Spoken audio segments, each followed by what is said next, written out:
Hello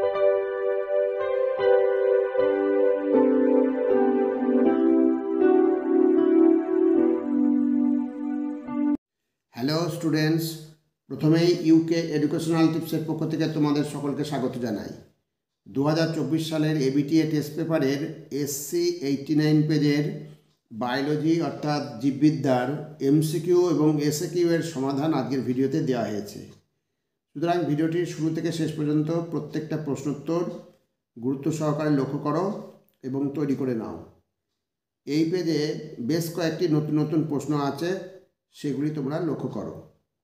আর students, এই প্রসঙ্গে বলি, তোমরা যারা এখনও এই চ্যানেলটিকে সাবস্ক্রাইব করোনি তারা সাবস্ক্রাইব করো এবং পাশের বেল আইকনটিতে প্রেস করে অল নোটিফিকেশানে ক্লিক করো, তাহলে আমার দেওয়া পরবর্তী সাজেশানগুলো তোমার কাছে সবার প্রথমে পৌঁছে যাবে। আর তুমি যদি সেই সাজেশানগুলো ফলো করো তাহলে তুমিও আগামী পরীক্ষায় নিঃসন্দেহে ভালো রেজাল্ট করবে। যাই হোক স্টুডেন্টস, এখন আমরা 2023-24 সালের এবিটিএ টেস্ট পেপারের এসসি 89 পেজের সমাধানগুলো দেখি। স্টুডেন্টস, তোমরা 2023-24 সালের এবিটিএ টেস্ট পেপারের এসসি 89 পেজ বার করো। যদিও এসসি 89 পেজ তোমাদের ইয়েতে রয়েছে, কিন্তু বাস্তবে 90 পেজ, এসসি 90 পেজ। যাই হোক, এখানে দেখো বায়োলজিক্যাল সায়েন্সের প্রশ্ন উত্তরগুলো আমি সলভ করে দিচ্ছি, তোমরা দাগিয়ে নাও। আর যাদের কাছে টেস্ট পেপার নেই তারা ভিডিওটি ভালো করে লক্ষ্য করো। দেখো, প্রথম প্রশ্ন, বহু বিকল্প ভিত্তিক প্রশ্নাবলী।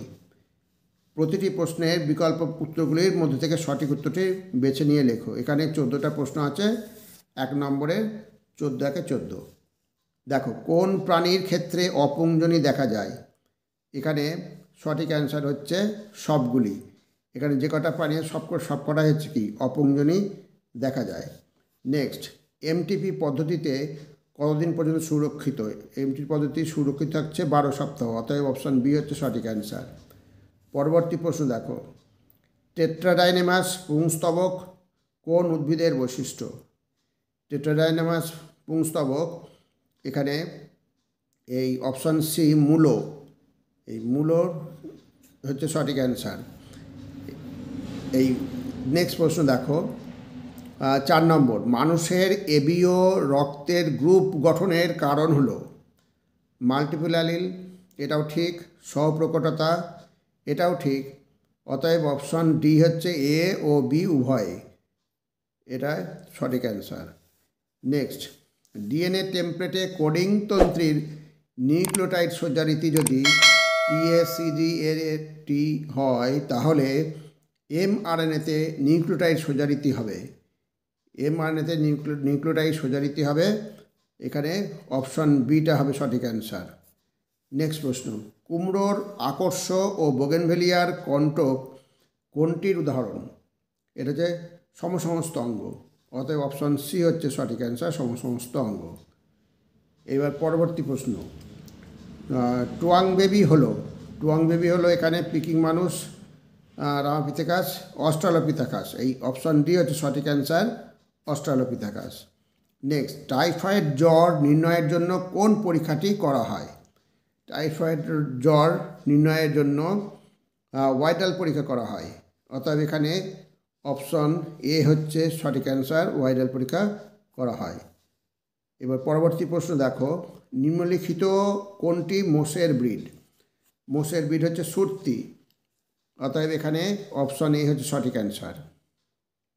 এইবার নেক্সট, বিটি টক্সিন হলো এখানে যে অক্ষরা অপশন রয়েছে তার মধ্যে দেখো অন্তঃকোষীয় ক্রিস্টালাইন প্রোটিন আর বহিঃকোষীয় ক্রিস্টালাইন প্রোটিন, এই বহিঃকোষীয় ক্রিস্টালাইন প্রোটিন হচ্ছে সঠিক অ্যান্সার, অপশন ডি হচ্ছে সঠিক অ্যান্সার। এইবার নেক্সট, রিকম্বিনেন্ট ডিএনএ টেকনোলজিতে বিচ্ছিন্ন করা, এখানে করেন হবে না, বিচ্ছিন্ন করা ডিএনএ নিবেক্ষিত করানো হয় অপর একটি ডিএনএ অণুতে, তাহলে এটিকে বলা হয়, এটিকে বলা হয় ক্লোনিং ভেক্টর, অতএব অপশন সি হচ্ছে সঠিক answer, option D cloning vector. এবার নেক্সট, দুটি বাস্তুতন্ত্রের সংযোগস্থলকে বলে? দুটি বাস্তুতন্ত্রের সংস্থলকে বলে ইকোটোন, এটা তোমরা সকলেই জানো। অপশন সি হচ্ছে সঠিক অ্যান্সার। পরবর্তী হচ্ছে হারমিট কাঁকড়ার খোলসের সাথে সি অ্যানিমনের সঙ্গবদ্ধ অবস্থানকে বলা হয়। এখানে হারমিট কাঁকড়ার সঙ্গে সি অ্যানিমন এরা হচ্ছে একে অপরের সহচর্যে উভয়ই উপকৃত হয়ে বসবাস করে, অতএব উপকৃত হয়, অতএব এখানে মিথজীবিতা হবে। অতএব অপশন এ হচ্ছে সঠিক অ্যান্সার, মিথজীবিতা। আর লাস্ট প্রশ্ন এমসিকিউ এর, দেখো লন্ডন স্মগের জন্য দায়ী গ্যাস কোনটি? লন্ডন স্মগের জন্য দায়ী গ্যাস হচ্ছে সালফার ডাইঅক্সাইড, অতএব এখানে অপশন বি হচ্ছে সঠিক অ্যান্সার, সালফার ডাইঅক্সাইড। এইবার সংক্ষিপ্ত উত্তরভিত্তিক প্রশ্নাবলী। এই সংক্ষিপ্ত উত্তরভিত্তিক প্রশ্নাবলী যে কটা আছে, এখানে 4টে প্রশ্ন তোমাদের করতে হচ্ছে 4 নম্বরের। এটা আমি করে দিয়েছি সমাধান, এবার তোমরা দেখে নাও। HS ABTA test paper 2024 SAQ এর প্রশ্ন উত্তরগুলো এবার দেখে নাও। এটা সংক্ষিপ্ত উত্তরভিত্তিক প্রশ্নাবলী, এটা কোশ্চেন নাম্বার 2 থাকছে। নিম্নলিখিত প্রশ্নগুলির প্রতিটি একটি বাক্যে উত্তর দাও, বিকল্প প্রশ্নগুলি লক্ষণীয়। এখানে 4টে প্রশ্ন তোমাদের করতে হবে, 1 নম্বরের, মোট 4 নম্বর। প্রথম প্রশ্ন, অপ্রকৃত ফল কাকে বলে? ডিম্বাশয় বাদে ফুলের অন্যান্য অংশ যেমন পুষ্পাক্ষ বৃতি থেকে ফল গঠিত হলে তাকে অপ্রকৃত ফল বলে। উদাহরণ হচ্ছে আপেল পুষ্পাক্ষ থেকে এবং চালতা বৃতি থেকে উৎপন্ন হয়। এইবার 2 নম্বর প্রশ্ন, টিউরিয়ান কি? টিউরিয়ান হচ্ছে এক ধরনের স্ফীত মুকুল যার মধ্যে ভবিষ্যতের জন্য খাদ্য সঞ্চিত থাকে, আর এই টিউরিয়ানটা অঙ্গজনন সম্পন্ন করতে সাহায্য করে। এইবার 2 নম্বর প্রশ্ন দেখো, বহন ক্ষমতা কাকে বলে? এর আগের পেজেও বহন ক্ষমতা ছিল, দেখে নাও। কোনো স্থানের জনসংখ্যার সর্বোচ্চ সীমাকে সেই স্থানের বহন ক্ষমতা বলে। আমি খুবই সংক্ষেপে উত্তরটা করে দিয়েছি। কোনো স্থানের জনসংখ্যার সর্বোচ্চ সীমাকে সেই স্থানের বহন ক্ষমতা বলে। এবার হচ্ছে লিঙ্কড জিন। লিঙ্ক জিন বলতে কি বোঝো? এটা একটা ভেরি ভেরি ইম্পর্টেন্ট প্রশ্ন। এসএকিউতে যে কটা প্রশ্ন আছে সব কটাই ইম্পর্টেন্ট, অতএব এই 5টা প্রশ্ন আছে এখানে, 5টা প্রশ্ন খুব গুরুত্ব সহকারে লক্ষ্য করবে। লিঙ্ক জিন বলতে কি বোঝো? কোনো ক্রোমোজোমের একই লোকাশে অবস্থিত যে জিনগুলি একসঙ্গে মাতৃজনু থেকে অপত্যজনুতে সঞ্চারিত হওয়ার প্রবণতা দেখায় তাদের লিঙ্ক জিন বলে। এবার নেক্সট আর একটা ভেরি ভেরি ইম্পর্টেন্ট প্রশ্ন হচ্ছে অথবা প্রশ্ন 3-এর, ওকাজাকি খণ্ডগুলি জুড়তে সাহায্য করে কোন উৎসেচক? ওকাজাকি খণ্ডগুলিকে জুড়তে সাহায্য করে লাইগেজ উৎসেচক। এবার 4 নম্বর প্রশ্ন দেখো। 4 নম্বর প্রশ্ন হচ্ছে ইমাস্কুলেশন বলতে কি বোঝো? ভেরি ভেরি ইম্পর্টেন্ট প্রশ্ন, এটা অতি গুরুত্ব সহকারে এই কটা প্রশ্ন প্রত্যেকটা ভালো করে করবে।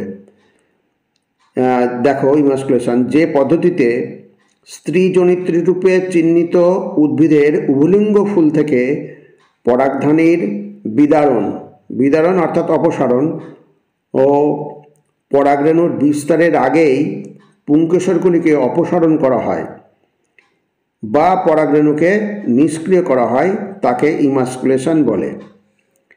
আর এর সঙ্গে একটা কথা জুড়ে দিতে পারো, যে পদ্ধতিতে কী করা হয়, স্বপরাগযোগ প্রতিহত করার উদ্দেশ্যে স্ত্রীজনিত রূপে চিহ্নিত উদ্ভিদের উভলিঙ্গ ফুল থেকে পরাগধানীর বিদারণ ও পরাগরেণুর বিস্তারের আগেই পুংকেশরগুলিকে অপসারণ করা হয় বা পরাগরেণুকে নিষ্ক্রিয় করা হয় তাকে ইমাস্কুলেশন বলে। আর পরবর্তী প্রশ্ন হচ্ছে ব্রিডার্স কিট কি? ব্রিডার্স কিটটা দেখো, প্রজনন প্রক্রিয়ায় ব্যবহার করার জন্য প্রজননবিদেরা যেসব যন্ত্রপাতি ও সাজ সরঞ্জাম ব্যবহার করেন সেগুলিকে একসঙ্গে একটি ব্যাগে রাখা হয়, তাকে বলা হয় কি? Breeders kit. তাহলে এই ব্রিডার্স কিটের মধ্যেই তাহলে সাজ সরঞ্জামগুলো থাকছে, যন্ত্রপাতিগুলো থাকছে, যেমন ছুরি, কাঁচি, ব্লেড, এগুলো। তাহলে প্রজনন প্রক্রিয়ায় ব্যবহার করার জন্য প্রজননবিদেরা যেসব যন্ত্রপাতি ও সাজ সরঞ্জাম ব্যবহার করেন সেগুলিকে একসঙ্গে একটা ব্যাগে রাখা হয়, তাকে বলা হয় কি? Breeders kit. তাহলে স্টুডেন্টস, এই ছিল তোমাদের আজকের ভিডিওটি ভালো লাগলে অবশ্যই সাবস্ক্রাইব করো, এর সাথে একটা লাইক দিতে যেন ভুলো না, এবং তোমার ফ্রেন্ডসদের মধ্যে ভিডিওটি শেয়ার করো। তাহলে স্টুডেন্টস, আজকে এখানেই শেষ করি। তোমরা সকলে ভালো থেকো, সুস্থ থেকো। Thank you very much.